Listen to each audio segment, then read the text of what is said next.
Saudara-saudariku terkasih, selamat datang di acara Unfiltered Muslim dan wawancara lainnya dengan Syekh Imran Hussein yang kita cintai. Topik hari ini adalah buku terbarunya yang diterbitkan, Al-Quran dan Takdir Rusia. Jadi, hari ini adalah hari Jumat. Jadi, selamat pagi untuk kalian semua dan selamat pagi untuk kalian semua. Selamat datang di acara Unfiltered Muslim. Apa kabar?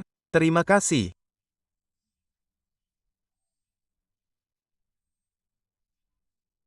Anda berada di Stockholm, Swedia dan saya di Manchester, Inggris, dan hari ini tanggal 20 bulan Safar tahun 1447. Ya. Jadi pertanyaan pertama saya sebelum kita mulai, saya ingin mengklarifikasi satu hal, bisakah Anda menjelaskan siapa yang kafir? Karena di dunia saat ini, banyak orang yang cepat melabeli individu, kelompok, atau bahkan negara sebagai kafir tanpa pemikiran yang matang atau pemahaman yang tepat. Karena diskusi ini tentang Rusia, saya yakin penting untuk mulai mengklarifikasi dari sudut pandang Al-Quran siapa yang benar-benar termasuk dalam istilah ini sehingga kita dapat mendekati subjek ini dengan akurat dan adil. Ada perbedaan antara perbuatan kufur dan kafir. Seseorang yang melakukan perbuatan kufur bisa saja melakukan perbuatan kufur dan tidak menjadi kafir. Jadi, pertama-tama mari kita bedakan antara perbuatan kufur dan kafir.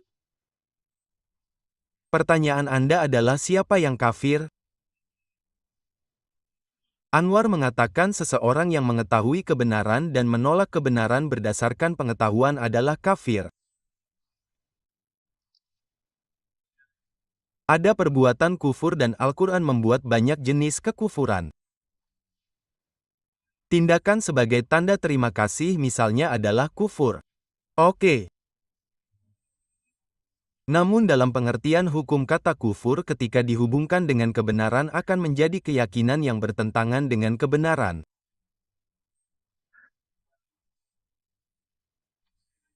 Seperti misalnya penyembahan Yesus putra Maryam adalah Tuhan dan merupakan putra Tuhan. Kepercayaan pada Trinitas, Tuhan, Tuhan Anak, Tuhan Bapa, Tuhan Anak, dan Roh Kudus. Ini semua adalah perbuatan kufur. Namun itu tidak membuat orang yang melakukannya menjadi kafir. Orang yang telah melakukannya yang menerima keyakinan ini yang merupakan keyakinan kufur harus dihadapkan dengan kebenaran. Misalnya, kebenaran yang telah turun dalam Al-Quran. Dan ketika dia memahami kebenaran itu dan dia menolak kebenaran itu, maka dia adalah seorang kafir. Benar, tepat sekali. Itulah yang sebenarnya Anda jelaskan dengan jelas dalam buku Anda dengan perspektif Al-Quran. Jadi terima kasih atas jawaban Anda. Saya akan beralih ke pertanyaan berikutnya. Jadi saya ingin melangkah lebih jauh dari geopolitik dan masuk ke dimensi spiritual. Dalam buku Anda berbicara tentang takdir Rusia tidak hanya dalam istilah geopolitik tetapi juga dalam kerangka Al-Quran. Bisakah Anda berbagi bagaimana peran Rusia terhubung dengan tatanan moral dan spiritual yang Allah tetapkan dalam sejarah dan bagaimana ini berbeda dari analisis politik murni? Hati Rusia bersifat spiritual.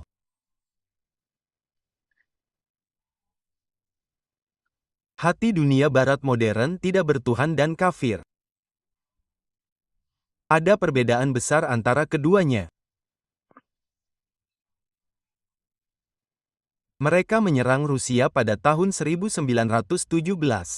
Itu adalah serangan yang dilancarkan oleh Barat dan oleh orang-orang Yahudi Eropa dan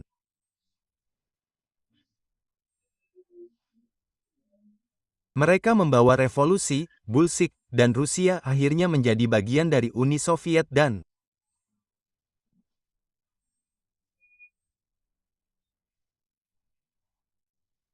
Uni Soviet adalah negara ateis yang tidak bertuhan, dan selama sekitar 60 atau 70 tahun, Uni Soviet terus-menerus menentang agama dan cara hidup religius, tetapi khususnya melakukan segala yang mereka bisa untuk mencoba menghancurkan keyakinan Rusia, keyakinan spiritual dalam keyakinan Kristen Ortodoks dan kehidupan spiritual.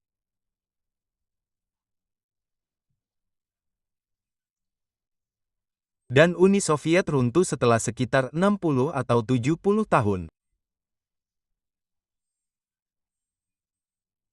Dan segera setelah Uni Soviet runtuh, Rusia segera memulai perjalanannya kembali ke hati spiritualnya dan ke cara hidup Kristen Ortodoks.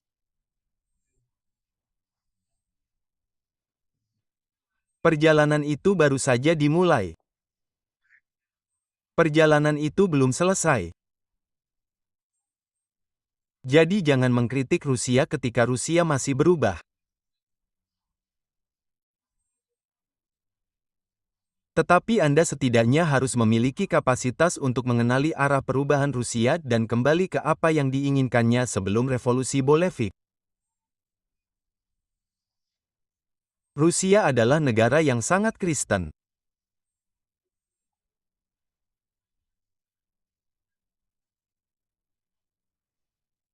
Rusia dipimpin oleh Zazla, yang terakhir Tsar Nicholas adalah orang yang sangat religius. Tidak hanya dia, semua anggota keluarganya sangat religius.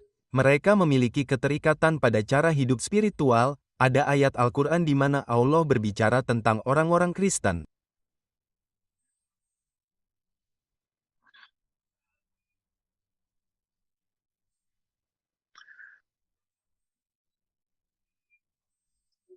Dan dia berkata bahwa pada saat itu orang-orang Yahudi akan sangat memusuhi kalian dan orang-orang lain yang menyusut dalam kesyirikan akan sangat memusuhi kalian.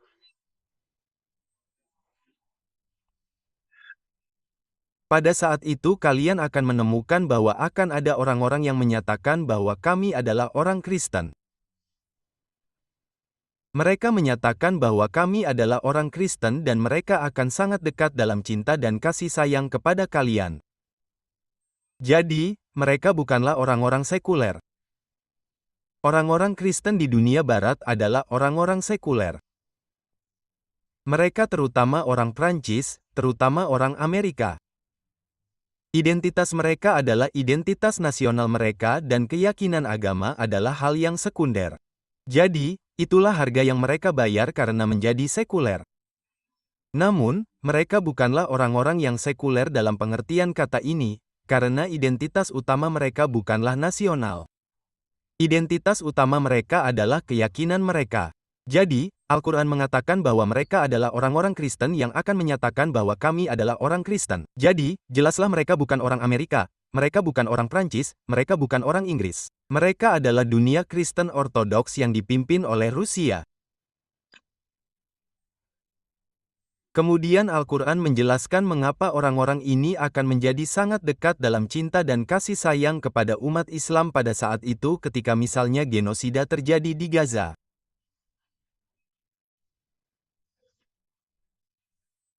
Dan jawaban dari Al-Quran adalah karena nomor satu mereka masih memiliki lembaga kependetaan. Para pendeta sangat dihormati. Di dunia barat pendeta bisa jadi seorang pedofil.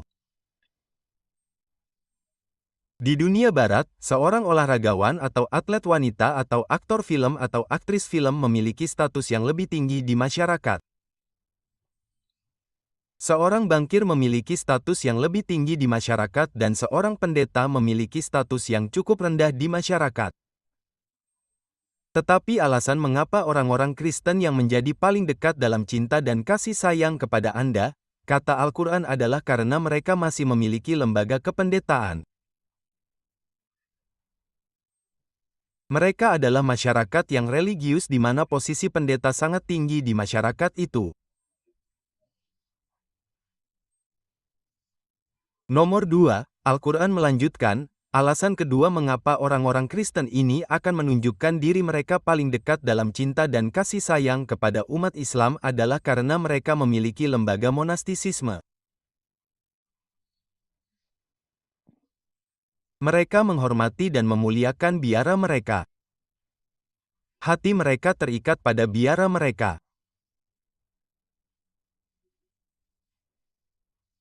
Itulah sebabnya orang-orang Kristen Bulgaria begitu terikat dengan Kosovo karena Kosovo kuno adalah tempat mereka memiliki semua biara mereka dan keterikatan pada cara hidup monastik ini merupakan bagian tak terpisahkan dari profil keagamaan dan itulah profil Rusia.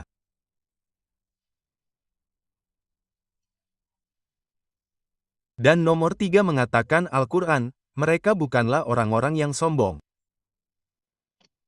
Orang-orang Kristen Barat ingin menguasai dunia. Alasan mengapa Trump ingin menjadikan Amerika hebat lagi adalah karena ia ingin memulihkan Pax Americana. Apa itu Pax American? Jawaban, itu adalah Amerika Serikat yang berfungsi sebagai negara yang berkuasa di dunia, itulah dunia barat. Dan sebelum Amerika melakukannya, dunia menyaksikan kembali Britannica. Sekali lagi, itu adalah orang-orang Kristen Barat, di mana Inggris, selama bertahun-tahun, berabad-abad, Inggris adalah negara yang berkuasa di dunia. Ini adalah orang-orang Kristen yang memiliki obsesi. Mereka ingin menguasai seluruh dunia dan itu adalah kesombongan. Dan Al-Quran mengatakan bahwa orang-orang Kristen yang akan paling dekat dalam cinta dan kasih sayang kepada Anda adalah orang-orang yang tidak sombong. Itu karena profil spiritualitas mereka dan dedikasi mereka terhadap cara hidup religius. Jadi, penelitian Anda tentang Rusia, bagaimana metodologi Al-Quran membimbing Anda pada kesimpulan yang berbeda dari para analis politik?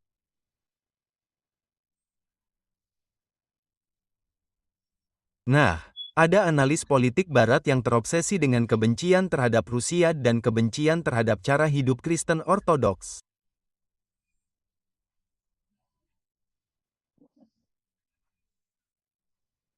Ada suatu masa ketika dunia Kristen Ortodoks memiliki negara yang merupakan negara Kristen, Kekaisaran Bizantium yang berpusat di Konstantinopel.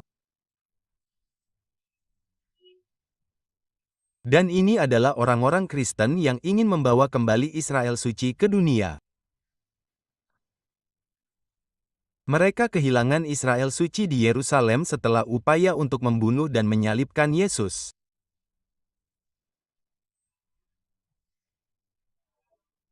Dan Allah mengusir mereka semua, orang-orang Israel dari tanah suci dan Dia melarang mereka. Mereka tidak akan pernah bisa kembali ke tanah suci itu sampai waktu tertentu tiba dalam sejarah. Dan orang-orang Yahudi kemudian tersebar di seluruh dunia. Di seluruh dunia, di dunia ini, Anda akan menemukan kelompok-kelompok kecil orang Yahudi bahkan di Cina, bahkan di Argentina.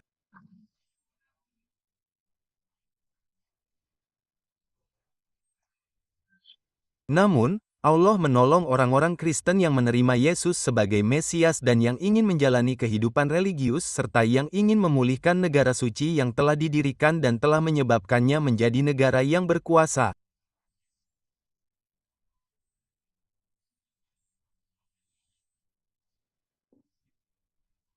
Dan Al-Quran, hadits memberitahu kita bahwa Allah menolong mereka menaklukkan Konstantinopel tanpa berperang. Dan ketika mereka menaklukkan Konstantinopel, mereka mendirikan negara suci. Mereka disebut Kekaisaran Bizantium Suci. Dan Kekaisaran Bizantium Suci itu masih ada pada masa Nabi Muhammad.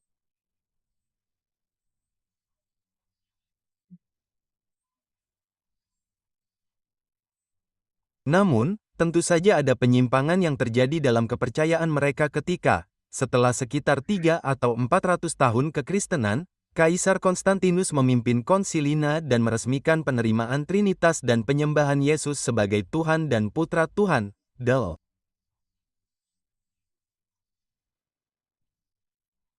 Namun, kemudian terjadi perpecahan di Kekaisaran Bizantium Suci itu.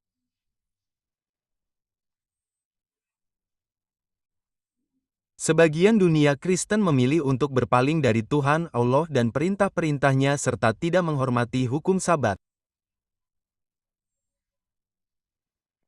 Dan ketika mereka berada di Konstantinopel, mereka hidup dengan menangkap ikan. Maka Allah memanggil ikan-ikan itu. Tidak ada ikan yang datang pada hari apapun dalam seminggu. Tidak ada.